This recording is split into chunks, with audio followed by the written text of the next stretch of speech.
and welcome back. This video is on solving quadratic equations by factoring. There are lots of different methods to solve quadratic equations, and I will be posting other videos for each of the methods to come. So without further ado, let's get started. I'm going to begin with a review on the FOIL method. If you need more help with this method, check out my other videos in which I go into more depth about the concept. The FOIL method stands for first, outside, inside, and last. And what that means is when we have two linear factors, our first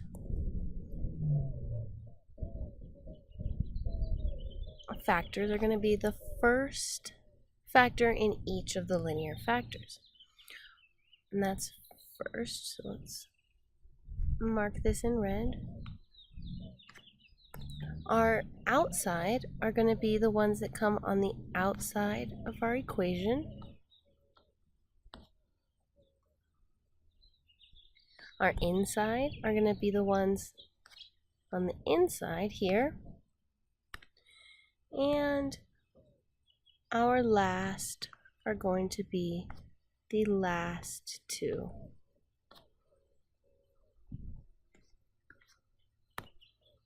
So let's take a look at this quickly.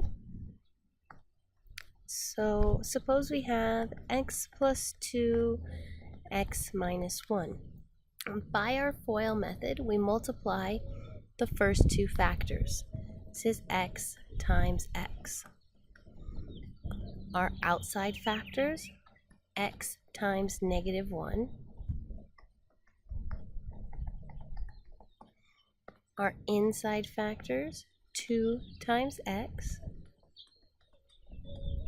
And our last factors is 2 times negative 1.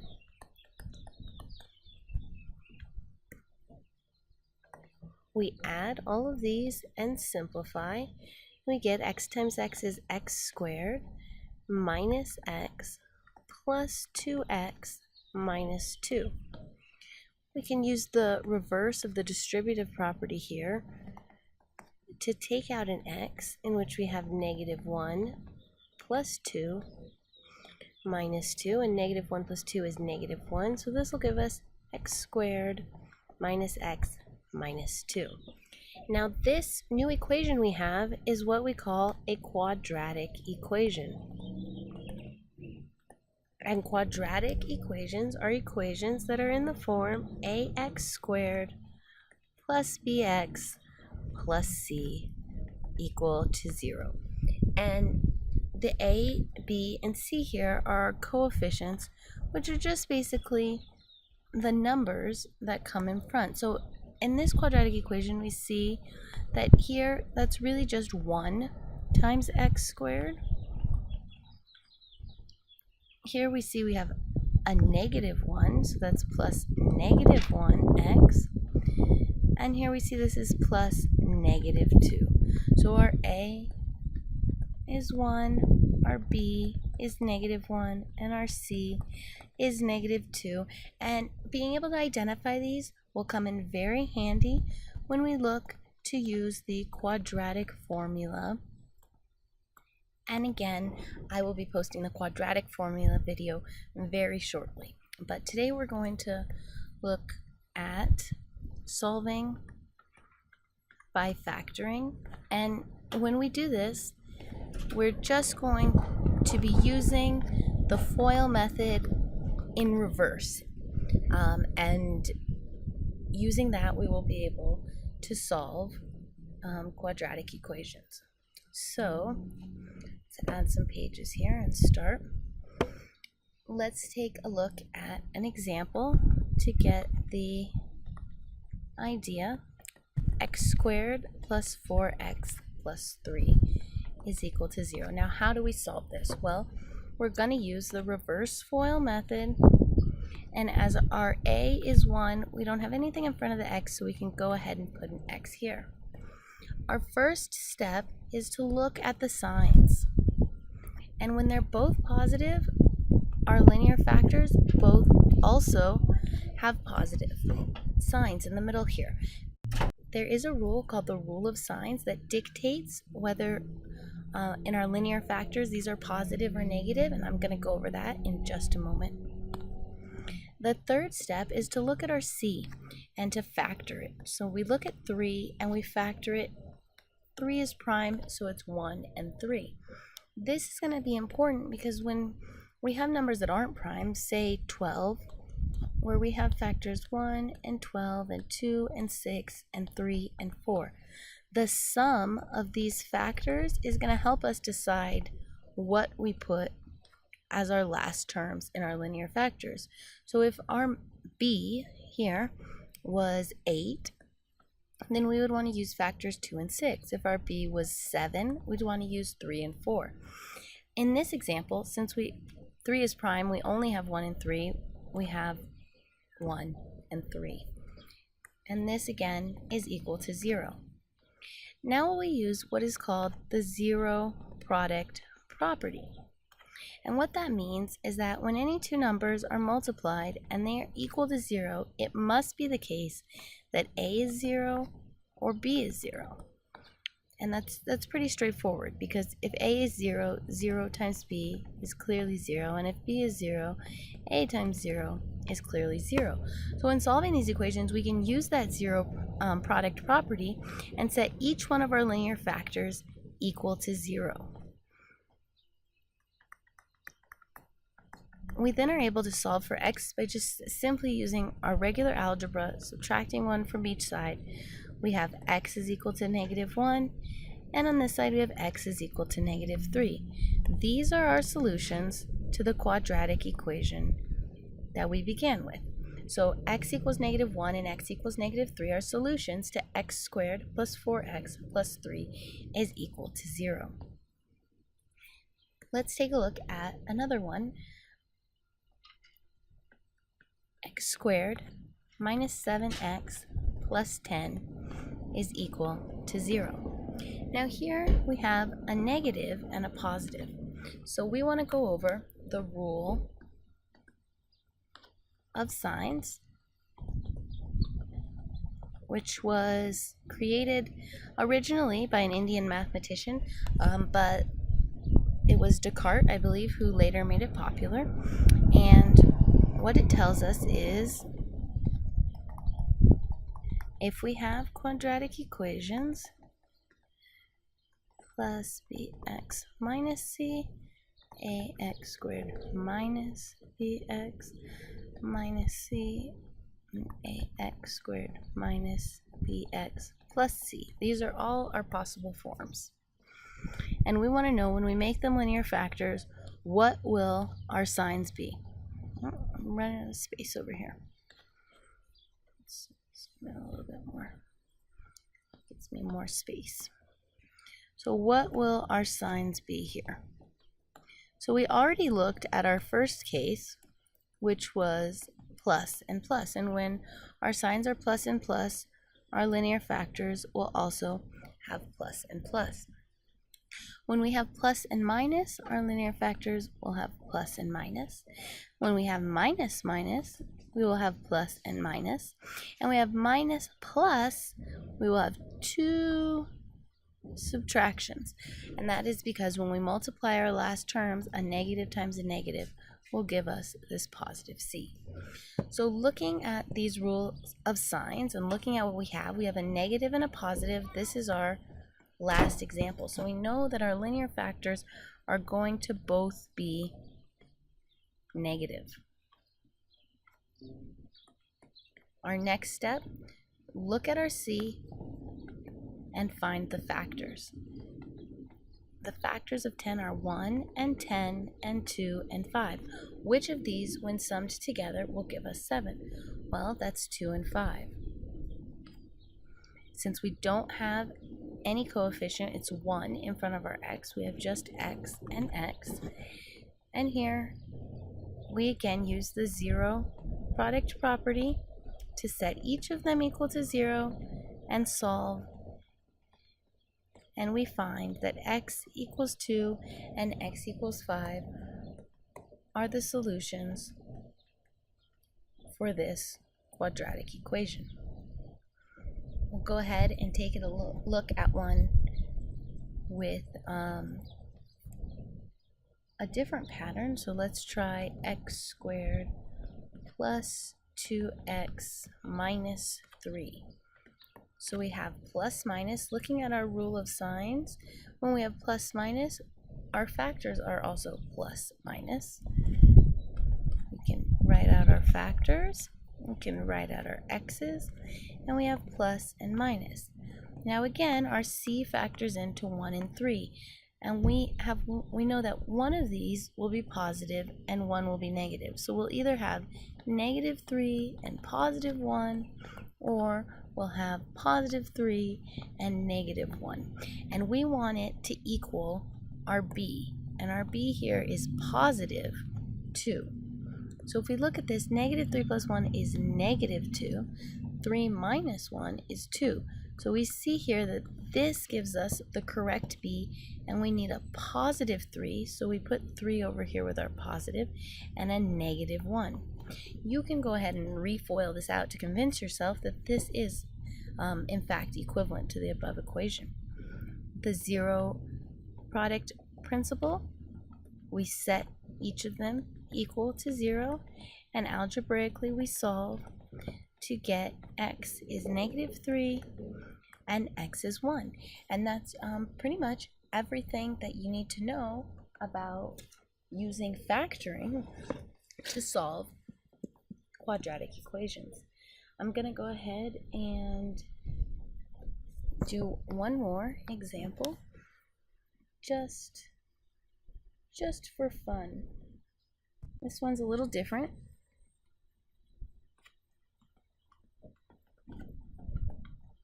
What do we do when we don't have a c term? Here we have no c, or our c is equal to 0.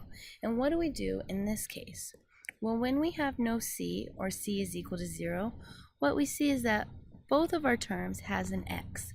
So we can use the reverse of the distributive property and take out our x. Then we have 5x minus 20 is equal to 0. By the zero product property, this is the same as x times 5x minus 20. So by the same property, we can set each of these equal to 0. And so we have x equals 0, that's one solution, and solving algebraically, we get 5x is equal to 20, and x is equal to 4. So we get 0 and 4 as our solution. So if we don't have a c, both of our terms have an x in it, so we can factor out an x. In this equation, another possibility is, since 5 and 20 are both multiples of 5, we can factor out a 5x, and then we get x minus 4 equals 0. Using the zero product property, we have 5x equals 0 and x minus 4 equals 0. This gives us x equals 4, and dividing both sides by 5, we get x equals 0. So either way is fine. We get the same response, as you can see, and this is how we approach problems that don't have a c term in it. How do we approach problems that look different? Say x squared is equal to negative 11x minus 10. We need it to be in the form ax squared plus bx plus c equals 0. So in this case, we have to do a little algebra previously, pre-algebra, not in the term of the subject. You need to do some pre-algebra before we can solve. So how do we do this? Well, we can add 11x to both sides, and that will give us x squared plus 11x is equal to negative 10. Then we can continue by adding 10 to both sides, and that'll give us x squared plus 11x plus 10 is equal to 0. Now we're able to factor as we did before. We see that we have two pluses, so we know that our signs will be plus. We have an x here with our coefficient a is equal to 1, so we just have two x's. Factoring out 10 gives us 1 and 10 and 2 and 5. We need this to sum to our b term. We need to be able to add this, and it equals b. Which factors will give us this? Obviously 1 and 10. Using the zero product property, we set each one equal to 0 and solve. Choose us x is equal to -1 and x is equal to -10. I think that about sums it up. I'm going to do a challenge problem if you're interested. Other than that, if you want to move on, we will be looking at the square root property, completing the square, and using the quadratic formulas in the upcoming videos. Thank you so much for watching. If you have any questions, please comment. I will check it and try to answer them. And thank you so much. On to our challenge problem. Let's take a look at something in the form of 6x times x minus 2 is equal to 8x minus 25. Now, this may look messy, but in fact, we're really just going to be doing the same thing. We're going to be doing our quote-unquote pre-algebra to make it look like the form we want it to look, and then we're going to solve. So we're going to use the distributive property and multiply, and that's going to give us 16x squared minus 32x is equal to 8x minus 25. Subtracting 8 from both sides, subtracting 8x from both sides, that's going to give us 16x squared minus 40x is equal to -25. And adding 25 to each side, we're going to get 16x squared minus 40x plus 25 is equal to 0. And so now we have our quadratic equation in the form that we want, and we have a is 16, b is -40, and c is 25. Now, I didn't go over this in the earlier part of the lecture, but what do we do when a is not 1? Well, it makes it a little bit more complicated, and honestly, there's no real straightforward way to do it. We see that we have a negative and a positive, and by rules of signs, we know that they will both be negative. Let's go ahead and factor our c. 25 is 1 and 25, 2, 3, 4, and 5, and 5. As 25 is not divisible by 2 or 4, these are our only possible factors. Now, we also have 16x squared. So because 16 is a square, I'm going to go ahead and start out by trying 4x on each of these, because I think that might make it a little bit easier rather than doing 16x on one side or 2x and 8x, but I could be wrong. So I'm going to start with the 4x and the 4x. If we have 5 and 5 in here, say we try 4x minus 5, 4x minus 5.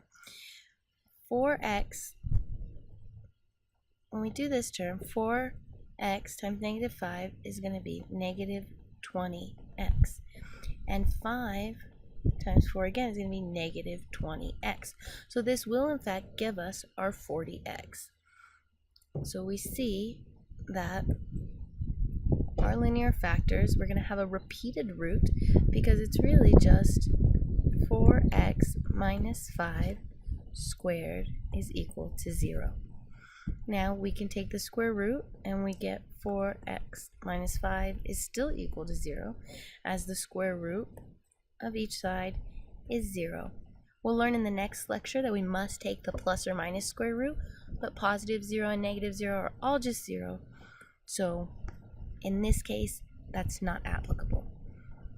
Solving algebraically, we get x is equal to 5/4. Now let's remember, we can always check our answer. Starting with our original equation, we could do 16 times 5/4. 5/4 minus 2. Does that in fact equal 8 times 5/4 minus 25? Well, let's check it out. First off, 16 divided by 4 is just 4. So we can have 20 here. Let's make this a common denominator. And multiplying by 4 over 4, we get 8 over 4. 5 minus 8 is negative 3, so we get 20 negative 60 over 4. This here, 5 minus 8 is negative 3. And negative 3 times 20 is negative 60. So since 60 divided by 4 further gives us negative 15. Now let's see if our right side of the equation matches up. 8 divided by 4 is 2. So 2 times 5 is 10. Minus 25, and 10 minus 25 is in fact negative 15. So we can see that our solution of x equals 5/4 is in fact the correct solution. Alright guys, thanks so much for watching, and I hope you come back soon. I'm going to start working on the follow-up videos, the rest of the information involving the quadratic equations.